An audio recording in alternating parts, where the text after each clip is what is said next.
Começando aqui mais um Qual é a Metáfora, onde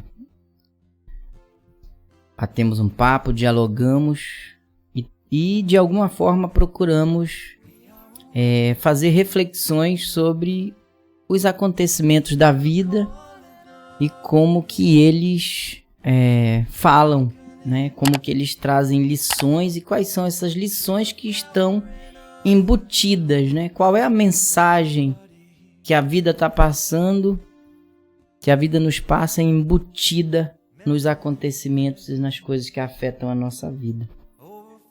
Então vamos lá. Então, o assunto de hoje é o que seria, né?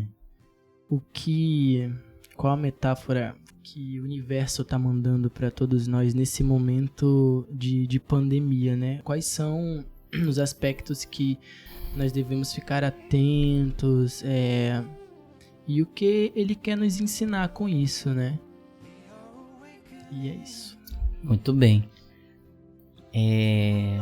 Bom, a grande frase que pra gente começar aqui seria aquela que a gente repete o tempo todo, que é: a vida é uma escola, né? Se a vida é uma escola, a gente vai usar essa metáfora linguística como metáfora existencial, né? A gente trabalha com o conceito de metáfora existencial, que é olhando a vida como uma metáfora, olhando a vida como algo que se passa, que acontece, mas que tem um ensinamento ali por trás. Não são apenas fatos e acontecimentos em si. Então, a vida é uma escola. Se a vida é uma escola, portanto, ela tem séries, fases, provas, testes, né? E se a gente está numa grande sala de aula, a gente precisa prestar atenção nas lições, nos ensinamentos. O que esse professor, né, vida, universo, Deus, o que a vida está ensinando, o que essa professora, essa mestra está nos dizendo através dos acontecimentos. Então, tudo que nos acontece, a gente precisa entender. Existe um ensinamento tolteca, né? Os toltecas eram povos antigos, né, que moravam ali na região do México, que eles têm um mandamento, um princípio muito importante para a vida, que eles dizem o seguinte: eles diziam, né, não tome nada como pessoal, não leve nada para o lado pessoal. Eles diziam que tudo é transcendente, que se acontece alguma coisa comigo, eu caio, eu me machuco, a minha empresa quebra, ou eu ganho na loteria, que aquilo não é uma sorte e nem é algo pessoal, não é algo que está acontecendo comigo especificamente. Que ali existe uma lição maior, que ali existe todo um universo maior a ser observado. Então, não tomar como pessoal significa não olhar um fato por uma única ótica, não observar um acontecimento pela uma única visão. Então, a maioria de nós, infelizmente, a gente acaba olhando a vida por uma visão muito pequena, por uma dimensão muito diminuta. Por exemplo, eu olho para a pandemia mundial e vejo apenas o vírus. Eu vejo apenas as questões políticas acontecendo. Eu vejo apenas as questões da higiene acontecendo, dos problemas da saúde acontecendo. Eu olho apenas para as pessoas que estão morrendo, eu olho para apenas as pessoas que estão demandadas de sintoma. Então, quando eu olho apenas uma parte da realidade, eu estou tomando aquilo que tem uma abrangência muito maior por uma perspectiva muito pequena, muito diminuta, né? É quando eu, com um pensamento muito reduzido, né, da realidade, eu começo a questionar, se Deus existe, por que então que ele permite que pessoas morram, que pessoas sofram? Então, pessoas sofrerem ou pessoas morrerem não tem nada a ver com a existência ou a não existência de Deus. Tem a ver com a ideia que eu tenho de Deus. Tem a ver com como eu compreendo Deus.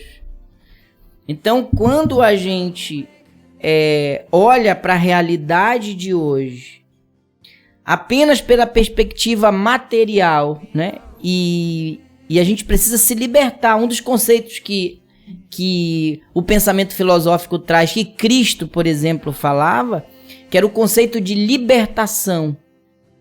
A libertação, numa instância muito interessante, a liberdade, numa das instâncias mais extraordinárias da vida, é eu poder escolher o que eu vou pensar e como eu vou pensar sobre uma determinada coisa.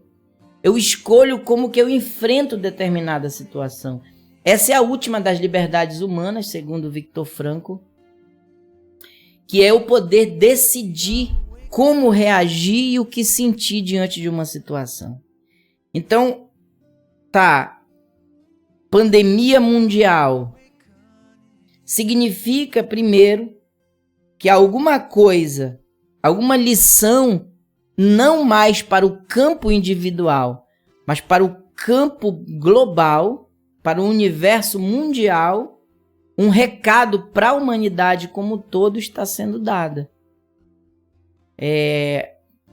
Fazendo a leitura da metáfora, quando uma pessoa fica gripada, o médico vai receitar para ela, por exemplo, fique em casa, tenha uma boa alimentação para aumentar a sua imunidade, né? Tome vitaminas e descanse. Até muitas vezes ele receita ou dá um atestado para ficar alguns dias em casa. Então o que aquilo significa? Significa que aquela pessoa precisa parar. Que aquela gripe foi uma solução que o corpo encontrou para ela parar, no caso. Ela não é... Se ela tomasse aquilo como pessoal, ela ia dizer, eu sou um desafortunado, porque lá no meu trabalho... todo mundo tá bem, né? E eu doente. Gripado. Então, somente eu é que sou alguém sem sorte. Então, na verdade, não é que ela nem tem sorte e nem que ela não tem sorte. Não se pensa pela dicotomia, pela dialética, pela dualidade. Se precisa ir além da dualidade e se pensar o seguinte, que ela está num momento de um ciclo que ela vai precisar parar para se reformular. Então, todas as vezes que uma pessoa adoece de gripe, e isso não é um conhecimento que eu estou inventando, né? Isso é um conhecimento milenar, é um conhecimento que vem das filosofias mais antigas e das vertentes do conhecimento humano mais antigas, e que hoje a gente apenas utiliza de uma metodologia para ler essas metáforas. Então a pessoa está ali, quando ela pega uma gripe, o corpo dela está encontrando uma solução de forçá-la a um momento de revisão na sua vida. A vida é cíclica e isso também é arquetípico, ou seja, acontecerá sempre, sempre aconteceu e sempre vai acontecer. Então nós vivemos num universo cíclico, nós passamos por ciclos, a vida é cíclica. A gente nunca vai viver uma condição para sempre e nada é para sempre. Isso é uma das maravilhas da vida e uma das angústias. Porque Porque quando a mente se apega na forma, por exemplo, muita gente sofre porque se apega numa determinada forma. Ela fica apegada, quer que a vida permaneça daquela forma. Tipo assim, pais que não querem que os filhos cresçam. Então isso é algo impossível. Filhos que não querem que os seus pais morram, né? Envelheçam, né? Envelheçam, tudo mais. A gente quer muitas vezes quer que a vida permaneça dentro de um molde para sempre. Nem o para sempre existe e nem o molde existe para sempre. O Heráclito dizia que a única coisa permanente, o filósofo Heráclito dizia, a única coisa permanente na vida é a mudança. Então, tudo que permanece para sempre é a mudança, ou seja, as coisas sempre vão mudar. Essas são cíclicas. Então, o ser humano, como um ser que está no tempo e no espaço, ele está vivendo um processo cíclico de transformação. E hoje a própria ciência, a biologia já diz que, inclusive, as células do nosso corpo, a cada 7 anos, elas se transformam por completa, né? E você, a cada 7 anos, é uma pessoa completamente nova. Então, você pode pegar a sua fotografia, né? De recém-nascido, de 7 anos, de 14, de 21 e assim por diante, você vai ver que você é uma pessoa completamente diferente. Então, se as nossas células mudam, que o nosso corpo está em transformação, com certeza outras instâncias estão em transformação. O planeta Terra não está pronto e acabado, ele está num processo de transformação. Uma das coisas que eu sempre falo e que eu convido para a questão da reflexão do tempo é que Deus não criou o mundo, ele está criando neste momento, né? Então, a criação está acontecendo. Então, no caso, não seria uma narrativa de algo que ocorreu há milhares de anos atrás. É uma narrativa deste momento. No caso, tudo que é narrado está acontecendo, né? A criação do homem, a criação do mundo, né? Metaforicamente falando e... Exatamente. Porque que pela perspectiva da metáfora. Olha só. Não tomar a coisa como pessoal. Ou seja, não reduzir aquela narrativa da Bíblia, por exemplo, do Gênesis. Se eu tomo aquilo por uma perspectiva reducionista, eu vou olhar para aquele acontecimento como algo que aconteceu no tempo e no espaço no passado. Mas se eu saio da perspectiva, por exemplo, eu pego uma perspectiva quântica da realidade. No universo quântico, no universo inconsciente, não existe passado, presente nem futuro. No universo mental não tem passado, presente nem futuro. Então a coisa está acontecendo agora. Então quando eu vejo os maremotos, os terremotos, as placas tectônicas se movimentam, o planeta todo está em movimento, então nesse momento o processo da criação está acontecendo, né? Não houve algo que parou no tempo. O ser humano não é um ser que nasce pronto. Ele vai se fazendo ao passo que ele vai existindo, né? Então, olhar a metáfora do movimento cíclico da vida, de que a gente está no movimento cíclico, a cada 6 anos em que a vida está se fazendo de uma forma, no 7º ano é preciso ter uma revisão. O ser humano precisa parar para se reinventar. Por exemplo, isso em tudo. Vamos lá para a questão das relações, dos relacionamentos. Isso é científico, que a maioria dos casamentos entra em crise, chamada crise dos 6 anos, que no 6º ano entra em crise. Por quê? Porque foram 6 anos de construção de algo que vai precisar entrar por um processo de revisão e de reconstrução para se construir algo novo. Mas a maioria das relações não passam por isso porque os seres humanos não passam no seu nível individual. Então, eu não passo por revisão e por reconstrução para que eu seja um ser humano novo a cada 7 anos. Né? A minha mente ser uma mente nova, eu conseguir acompanhar aquele processo de evolução que é natural. E então, acaba que eu perco aquele ambiente e a vida vai me forçar. Se com 6 anos, construindo algo, no 7º ano eu não parei para me reconstruir um novo ser, a vida, o meu corpo vai me trazer uma enfermidade, vai me trazer alguma situação, a vida vai trazer acidentes. Te forçando.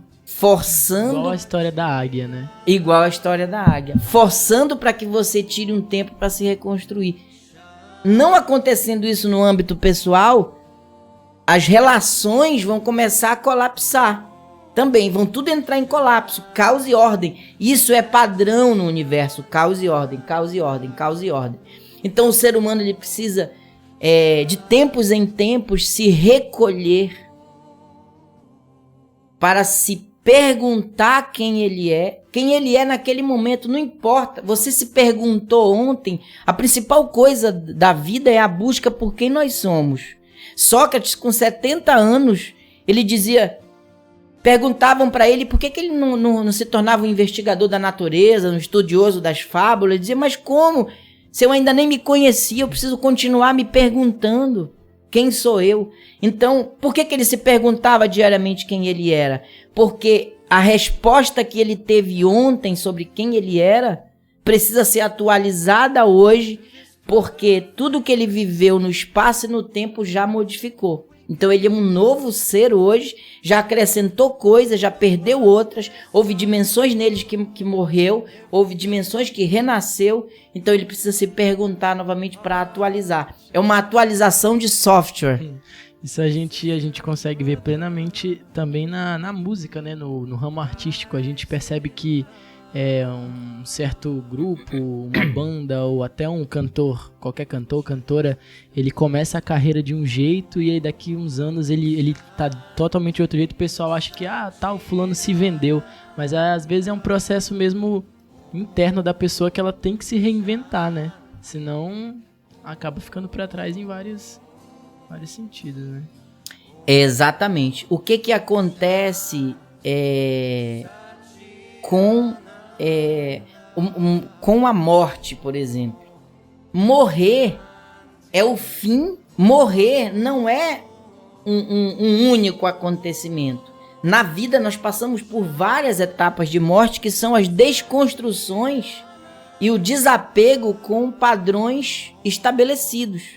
Então, o que nós estamos passando hoje a nível global, o que passa as pessoas a nível pessoal, relacionamento, o que passam os artistas quando atualizam as carreiras, isso em tudo. Escritores que escreveram livros, tem escritores, autores que passam a vida reformulando livros que escreveram. Porque ele escreveu há 10 anos atrás um livro, quando ele vai ler de novo, ele nem acredita que aquilo foi ele que disse. Ele já diria de outra forma, ele já colocaria aquilo de um outro jeito. De uma outra perspectiva, né? Por uma outra perspectiva, ele diria com outras palavras, às vezes permanece a mesma coisa. Então, mas permanece igual, contudo, com alterações, com atualizações, sempre. Isso acontece em tudo na história da humanidade. Os períodos, todo período aonde vai se construir algo novo, ele é precedido pela destruição do velho, né? Cristo exemplificou assim a mensagem que ele trouxe. Ele disse, olha, minha mensagem é um vinho novo. Eu não posso colocá-la num odre velho. O odre é aquele recipiente que se põe o vinho para permanecer ali por um tempo, para ele ficar pronto. Então ele disse, se eu colocar ali dentro desse odre, dentro dessa embalagem velha, vai entorvar o vinho novo. Se eu pegar um remendo de um pano novo e tentar remendar o velho, vai fazer o buraco ficar maior e não funciona. Então, no caso, essa metáfora de Cristo seria... Se no caso eu quero que o ser humano, né? Eu quero que ele seja algo novo, eu não posso fazer com que ele receba o conhecimento novo na carcaça velha, na maneira velha de pensar, na maneira de agir. Então, é por isso que às vezes acontecem essas enfermidades aí, porque a gente precisa, metaforicamente, acabar com toda essa carcaça, né? Esse velho eu, né? Para poder que surja um novo. Exatamente. Então, por isso que o processo de morte, ele é necessário. Ele é necessário para a renovação, para a transformação. Cristo, quando apontava que era preciso nascer de novo, ele apontava naquela questão de nascer de novo uma necessidade de morrer um velho eu, de morrer para velhas situações. Então o mundo, o que nós estamos vivendo numa dimensão planetária, global hoje, é um momento onde a humanidade onde a humanidade se depara com uma oportunidade de se refazer, de se reconstruir, de se reperguntar. Um novo mundo precisa ser construído, mas como o vinho novo não cabe no odre velho, um novo mundo precisa ser construído, mas um novo ser humano precisa ser construído para viver no novo mundo. Assim como não cabe um ser humano velho no mundo novo, não cabe um ser humano velho no mundo novo. Não cabe vice-versa. Eu preciso, assim como...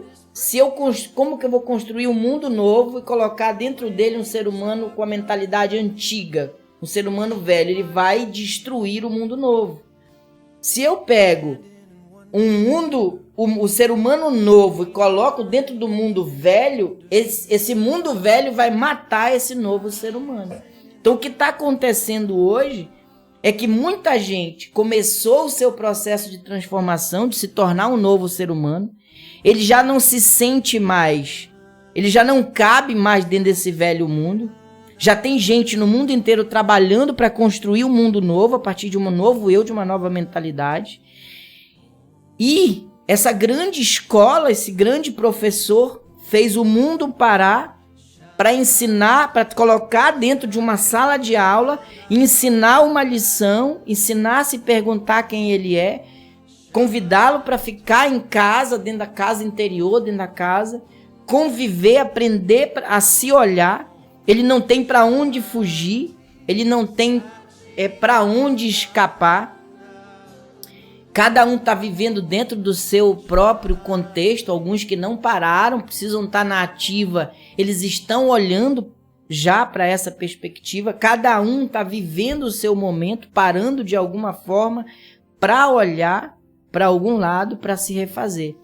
Então, essa é uma oportunidade, ela é cíclica, né? Todas as vezes que o 6, né, que nós completamos um determinado período, né, da história da humanidade, que vai começar um novo período, isso acontece a nível pessoal, a nível familiar, a nível comunitário e a nível global. Então, a nível global, a gente está vivendo esse momento de transformação.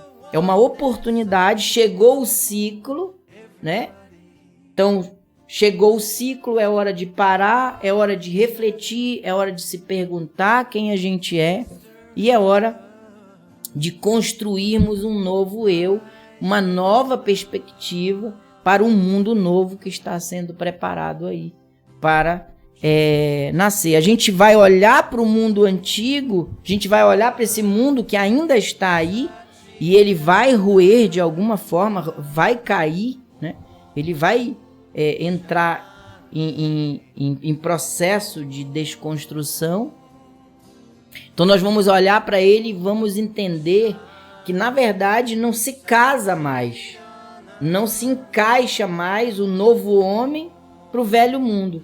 Então esse homem vai ajudar a construir esse novo mundo para poder, então, a harmonia acontecer, né? Então, assim como o corpo humano está lidando com os vírus que são hospedeiros, invasores no corpo, talvez o planeta, nesse momento, esteja mostrando que nós, seres humanos, possamos ser vírus invasores no sistema do planeta e ele deseja nos eliminar ou eliminar aquele que está sendo um vírus para ele. Então, para a gente finalizar o podcast de hoje, o que você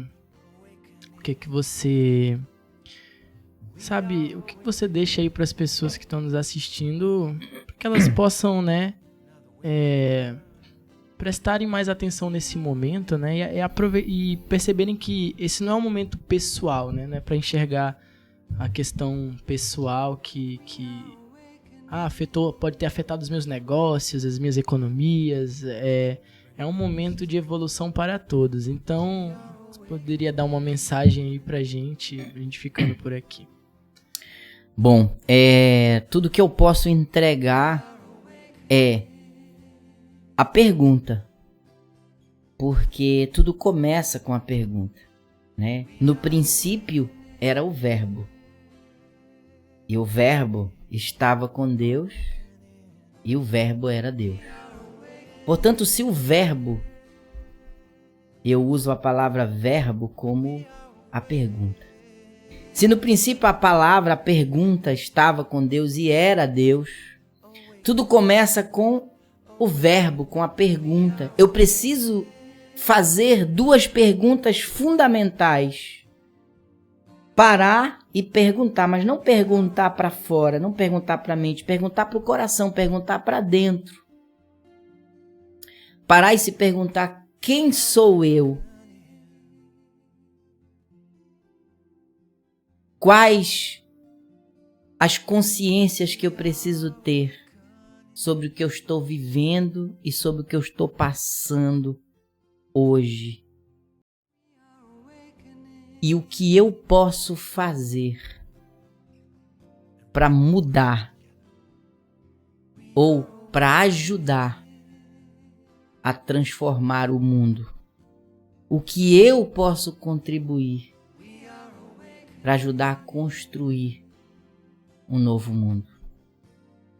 Se você se pergunta quem sou eu e quais as consciências você precisa ter de verdade, se você que ou está passando alguma dificuldade financeira, ou mesmo de saúde, ou perdas, todos vamos perder. Não existe ninguém no planeta que não vai perder. É preciso existir. E existir significa ter consciência do próprio ser. Um novo mundo precisa de uma nova consciência. E uma nova consciência só pode ser adquirida numa quarentena. Numa quarentena escolhida ou numa quarentena forçada. Aí é a gente que decide. A gente que decide. Então é isso aí. Muito obrigado pela atenção de todos vocês e até aí o próximo episódio aí. Gratidão a todos. Obrigado. Até mais.